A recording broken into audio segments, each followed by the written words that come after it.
नमस्कार। जैसा कि इंग्लिश लिटरेचर के कुछ वीडियो हम डाल रहे हैं लगातार, जिसमें आज हमारा वीडियो है जॉन डन की लिखा गया सॉन्ग, जो कि एक पोएम के रूप में भी है, सॉन्ग भी कह सकते हैं, go and catch a falling star.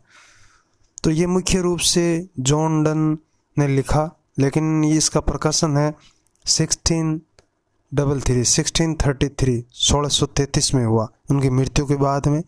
और ये जो पब्लिश हुआ 1633 में, जो लिखा था इन्होंने सॉन्ग्स एंड सोनेट, इनका एक वर्क था सॉन्ग्स एंड सोनेट, उसके अंदर ये उन्होंने ये सॉन्ग लिखा। और इसमें मुख्य रूप से 3 स्टैंजा है, 3 स्टैंजा है, 3 स्टैंजा और 3 स्टैंजा, प्रत्येक में 9 लाइनें हैं। और अंतिम जो 3 लाइनें हैं वो ट्रिपलेट के रूप में है, यानी कि 3 लाइनें हैं जो एक ही राइम स्कीम के रूप में है, ट्रिपलेट है, यानी तीनों की अगर जैसे राइम स्कीम की बात करें तो डी डी डी इस हिसाब से है। और मुख्य रूप से ये जॉन डन थे, वो 17वीं सदी के कवि थे। और बाकी जो यहाँ पर जो मुख्य बात है वो स्त्री के ऊपर लिखा है, महिला के ऊपर, यानी कि वुमेन्स दो इनकंसिस्टेंटी है, इसके ऊपर इन्होंने लिखा है। और जो पहला हमारा स्टैंजा है वो शुरू होता है, जिसके अंदर मुख्य हमारे 7 कार्य बताता है जॉन डन, 7 इम्पॉसिबल वर्क, जो कि कह सकते हैं कि इस रूप में है कि एक महिला, एक सच्ची महिला को तलाश करना, उसको खोजना, इन 7 कार्यों के बराबर है जो इम्पॉसिबल टास्क है। तो 7 इम्पॉसिबल टास्क में पहला अपना इम्पॉसिबल टास्क है go and catch a falling star.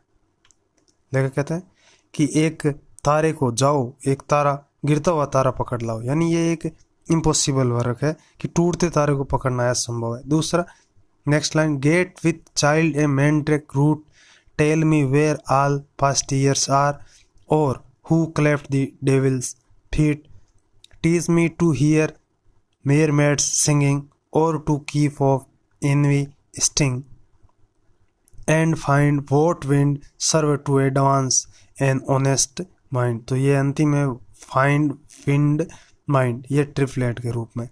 अब पहली लाइन है कि एक टूटते हुए तारे को पकड़ना इम्पॉसिबल है, असंभव है। Get with child a mandrake root, जैसे कि मैंड्रेक पौधा होता है एक, उसको खोज पाना असंभव, और जिससे हम क्या प्राप्त कर सके, चाइल्ड, एक बच्चा प्राप्त कर सके, मैंड्रेक रूट, तो ये भी एक असंभव। तीसरा कार्य, प्रथम, सेकंड, थर्ड क्या है, tell me where all past years are, जो पास्ट ईयर्स यानी जो बीत चुका वर्ष है उनको खोज पाना भी, बताना हमारे लिए भी असंभव। और who cleft the devil's feet, किसने शैतान के पैर चीरे, तो ये भी एक असंभव टास्क है।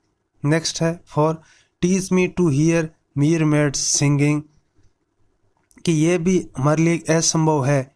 कवि कहता है कि मुझे सुनाओ मीरमेड्स की सिंगिंग, उसके गाने मुझे सुनाओ। तो मीरमेड्स जो आधा भाग मछली के रूप में, आधा एक परी के रूप में या गर्ल्स के रूप में कह सकते हैं, तो ये भी एक असंभव है। और to keep off envy sting, envy यानी ईर्ष्या, तो ईर्ष्या की जो हमारी चोट है ना, तो मानव प्रकृति को इस प्रकार बदल देना कि ईर्ष्या की भावना समाप्त हो जाए, ये भी एक असंभव है, समाप्त हो जाए कीप ऑफ, तो ये भी एक असंभव है।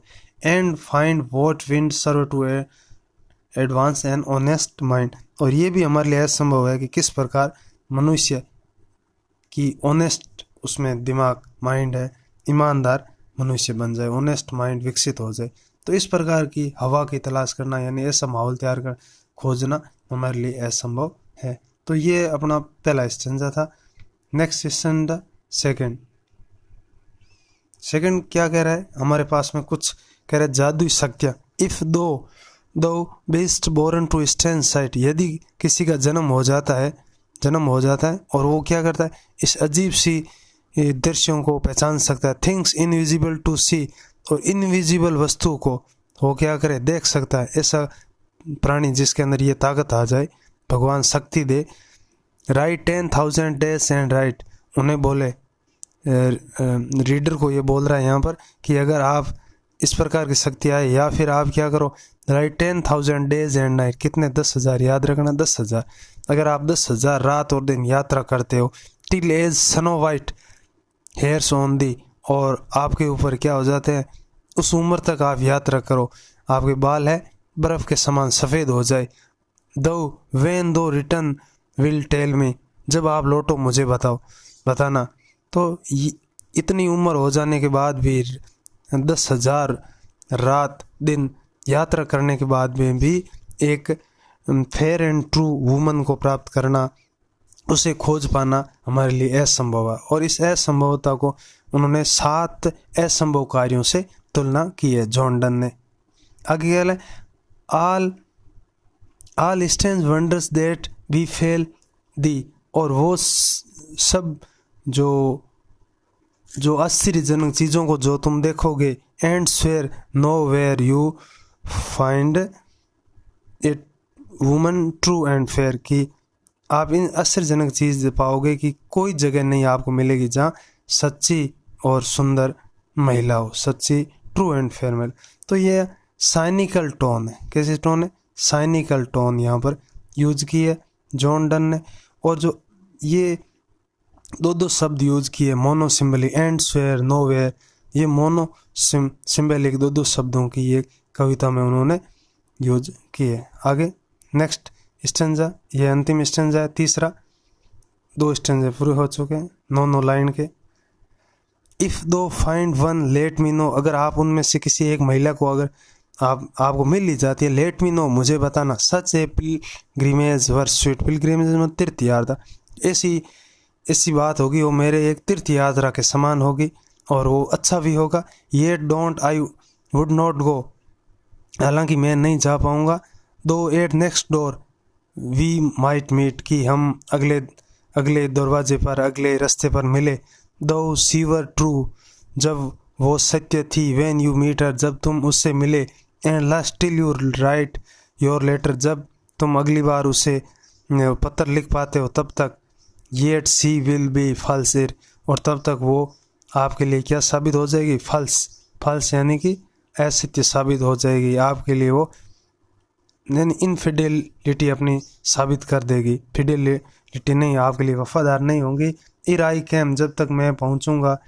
2 और 3 यानी 2 या 3 और लोगों से वो मिल गई होती।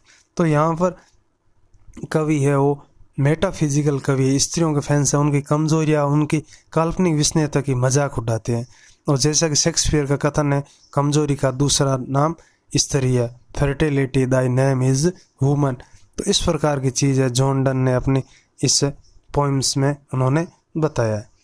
जॉन डन का जो हम लाइफ स्पेन था वो था 1573, लाइफ स्पेन उनका क्या था 1573 से 1631, और 2 वर्ष बाद में ये 1633 1633 में ये पोइम पब्लिश हुई।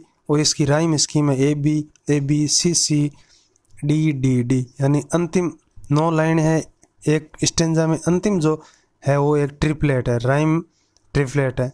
और शुरू में 7 इम्पॉसिबल टास्क थे, और इन्हें क्रम वाइज याद रखना है कि पहला कौन सा, go and catch a falling star, टूटते तारों को पकड़ना। दूसरा, एक ऐसा पौधा खोजना जिससे बच्चा मिले। तीसरा, बीते वर्ष कहाँ चले गए। चौथा, शैतान के पैर किसने चीरे।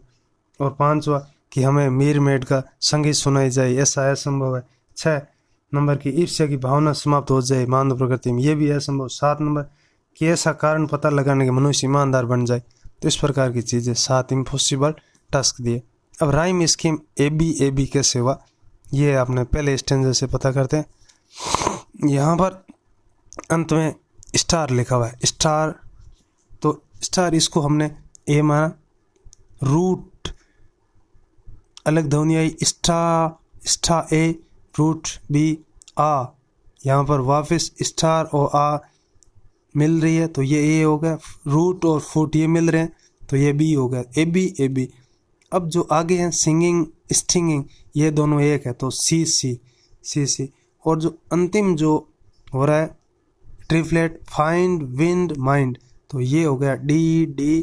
तो इस प्रकार इसकी राइम स्कीम हमारी हो गई AB, पहली लाइन AB AB और फिर CC और अंतिम 3 ट्रिपलेट, एक ट्रिपलेट और इस प्रकार का ये इसकी राइम स्कीम है। तो ये जॉन डन की अपना एक सॉन्ग था, पोएम थी, और जिन्होंने इसका शीर्षक दिया go and catch a falling star. Rhyme scheme के बारे में हमने बात की, और इन्होंने जो यह जो कार्य था इनका जो लिखा हुआ था अपने सॉन्ग्स एंड सोनेट में, इनका जो वर्क था सॉन्ग्स एंड सोनेट, वहाँ से ये लिया गया है, जो कि 33 में पब्लिश हुआ, 1633 में पब्लिश हुआ, आफ्टर हिज डेथ, उनकी मृत्यु के 2 वर्ष बाद में।